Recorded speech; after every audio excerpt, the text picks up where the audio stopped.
जी sir. मतलब ईश्वर जो करता है वो सबसे अच्छा करता है। हम लोग यही बात कर रहे थे कि यूपी पीसीएस में नहीं हुआ, थोड़ा निराशा हाथ लगी है, लेकिन ईश्वर जो बीपीएससी में बेस्ट करेगा। तो किस पोस्ट पे हुआ आपका? Sir state tax assistant commissioner हुई है पोस्ट।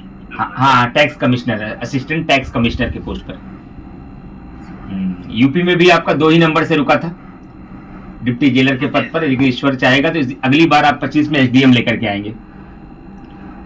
सर। हाँ, एसडीएम के लिए पूरी ताकत लगानी है, और 26 में आपको अभी से आंसर राइटिंग करना है, क्योंकि आप पर मुझे ये भरोसा है कि एक दिन आप यूपी पीसीएस के टॉपर तक बन सकते हैं। आप में वो स्टेमिना है, बस मेहनत करते रहना है और ईश्वर पर भरोसा रखना है, वो हमेशा अच्छा करता है। तो कॉन्ग्रेचुलेशन, आपने बीपीएससी में क्वालिफाई किया। अभी आकर मिलता है। अभी कहाँ पर हैं आप? सर अभी ये लाइब्रेरी के सामने। लाइब्रेरी। अभी कुछ देर में आता हूँ मैं, ठीक है?